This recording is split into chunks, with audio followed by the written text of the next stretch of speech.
So we have a special election coming up in Tennessee on December 2nd. Democrat Aftyn Behn will take on the Trump-endorsed Republican Matt Van Epps. And I did a video talking about how that Van Epps had already said he would go to bat for Donald Trump and vote for the Epstein files to not be released.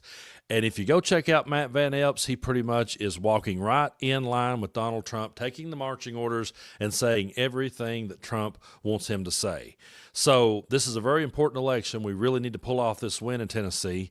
And I know that it's a very ruby red place. I know a lot of people are saying, well, Brando, why are you wasting your time on this one? Because Tennessee's ruby red, it ain't never going to flip. And I have people say that lives around me. There's people that are very like-minded who have just gave up all hope that things will ever change in Tennessee. But what I would like to point out to people is that people in Tennessee voted for Donald Trump again, and I know what you're saying. They getting what they voted for. We're going to talk more about that in just a minute. But people in Tennessee did vote for Donald Trump again, hoping that he would go to bat for the things that they cared about. And since he has taken office again, they have seen the promises broken. And they see the promises broken when they go to the grocery store. Now, they can look down at that grocery bill and they can try to spin it every way they want to. They can try to say that, things are getting better, but they look at the receipt. They know the truth. A whole lot of people also voted for him again, hoping to see the Epstein files released and the swamp get drained, only to be told it was a Democratic hoax. Since Donald Trump has taken office, the farmers in Tennessee have absolutely just took a shellacking. They're seeing their lives be made harder than it's ever been, and more people are starting to break from Trump. Plus, in the last election, Democrats absolutely mopped the floor with Republicans across the board, so don't think that it can't happen here in Tennessee. But we really have to make it happen, and we've got to get Aftyn Behn over that finish line and defeat Matt Van Epps, because the last thing we need in Tennessee is another guy that's going to take his marching orders from Donald Trump. But I'm going to play you a clip here from Aftyn because I share this pet peeve with her, and that's when people says, well, they got what they voted for. Take a look at this clip, and then we're going to talk more about it. Well, first, I want to say thank you for recognizing that Tennessee is a beautiful place, and there are people that are trying to do good work here. We have some of the best organizers in the country because we have to operate under incredibly oppressive circumstances. And I think my biggest pet peeve in politics is when people who don't live in the South say you get what you voted for, because this is not what I voted for. I didn't vote for the highest maternal mortality rate in the country. I didn't vote for the most dangerous place for workers in the country. I didn't vote for the highest inflationary cost of groceries in the country. But that is what 15 years of Republican supermajority rule the state has done. Tennessee has been bought and sold to the highest bidder, and those are multinational corporations in the billionaire boys club.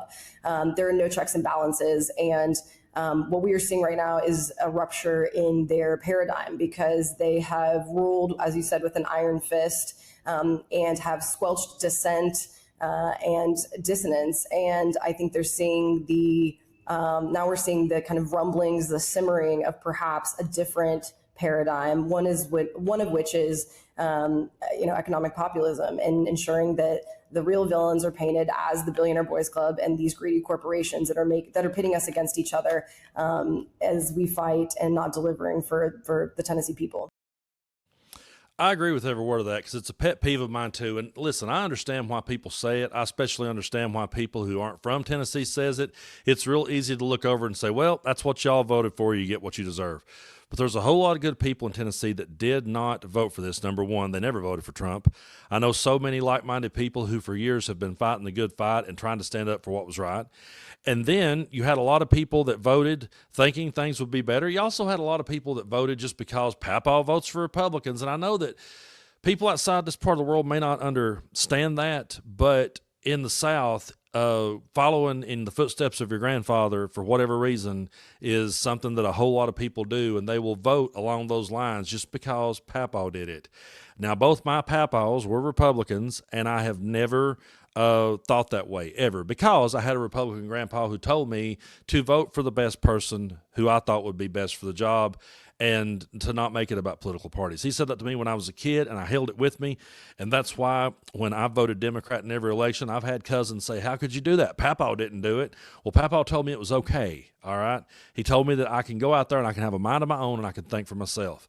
But I just don't think people realize in the South that a lot of people will just hold on to that tradition.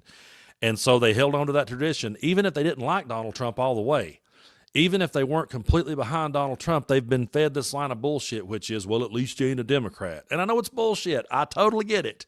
But so many people have been fed that so many people went along with it. But now Tennesseans are suffering. Folks, I would like to talk to you about Chapter. Medicare is supposed to benefit seniors, but it can be so confusing. And with many agents chasing commissions instead of caring about folks, millions of seniors end up on plans that aren't right for them every year, paying too much or not getting the care that they need. And that's just wrong. Listen, Medicare annual enrollment runs from October 15th through December 7th. Even if you like your current Medicare plan, it's critical to look at 2026 plans or you risk losing coverage you need. That's because plans change every year and some just disappear. That's why I want you to know about Chapter. They're the only advisors that check every plan nationwide to make sure you get one that works best for you.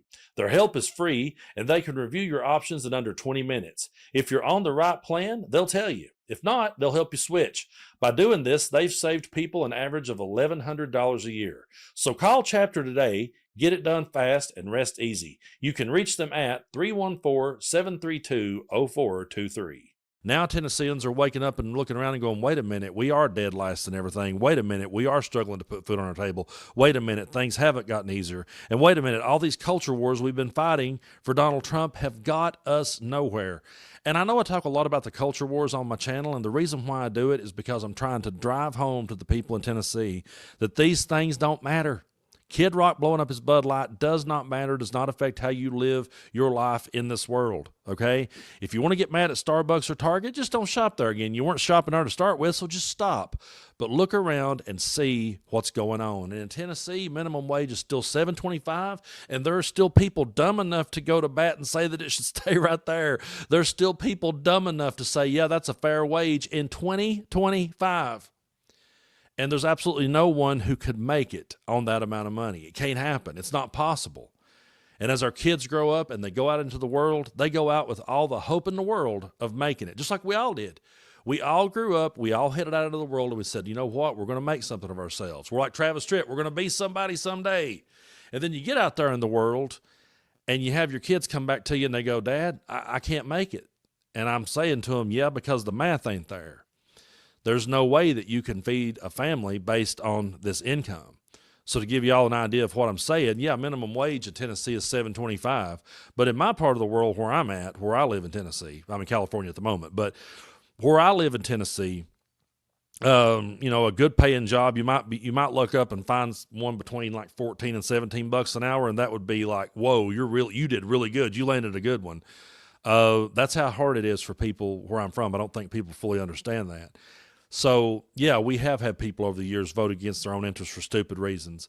But to say that, well, that's what you voted for, not all of us did. Not all of us were behind that. A lot of us have been fighting the good fight for many years, and more people are waking up. And again, there's a lot of apolitical people who just votes Republican because that's how they were supposed to do it, and because they really didn't think that Trump would do the things he did. And I blame the mainstream media for that one. I blame the churches for that. Because these people that don't tune into the news every day, they just tune in randomly right around election time. They look at the grocery bill. The prices are still high. They look at Donald Trump saying he'll bring them down, and that just sticks in their head. They haven't been listening to him the entire time like we do, and the only other time they hear about him is when they go to church and the minister's up there telling them that God lifted Trump up to do his work. And I know you think, well, that's got to be crazy, Brando. Go to some of the churches where I'm from in East Tennessee, Southeast Kentucky. The minister will get up on an altar and tell his audience that this man, this idiot, this scumbag was sent from God. And so that's another reason why they don't want to rock the boat. But there's a lot of really good people in Tennessee, and I have faith in them. I really do. I have faith that we can pull this one off and we can win this one. And so I want everybody that lives in Tennessee, especially if you're in District 9, but all over Tennessee, get everybody's attention on this one, get focused on this one, and get out there and make sure that Aftyn Behn gets across that finish line. Because, again, we do not need someone that takes their marching orders from Trump. And it's funny to me that he would still hold on to that at this particular point. To anybody who's even going, well, Papa was a Republican, maybe I'll vote for Matt Van Epps. This dude, as the ship is sinking right in front of his face, is still saying, oh, I can't wait to serve under you, Mr. Trump. So if you're pissed at Trump, over your farming situation, if you're pissed at Trump because the grocery bill isn't any lower, if you're pissed at Trump because he's protecting pedophiles, then get out and vote in this special election, and let's do the unthinkable. I want to be able to come back on here and say we did it, Tennessee, and then that will be a step in the right direction, and maybe eventually we can come out of this nightmare that we've been in for so long. It's hard. It really is. It's hard going to bat every day in Tennessee for what's right, because it is a blood red place run by a bunch of good old boys that I wouldn't piss on if there's on fire, to tell you the truth. That's a saying we have in Tennessee, and that's how I feel about Bill Lee, especially how I feel about Cameron Sexton, Andy Ogles, Tim Burchett. Wouldn't piss on them if it's on fire, but we have got to vote them out and let them go on about their day and get people in that will work for the people. And I believe Aftyn Behn will do that, so please get out and vote in that special election and draw everyone in Tennessee's attention to it, because the stakes, folks, are too high. And I don't know why I'm talking with my hands like Gavin Newsom. Me and a friend of mine was talking about that the other day, and I don't know why suddenly I started doing this, Steve, but I guess it rubbed off on me, man.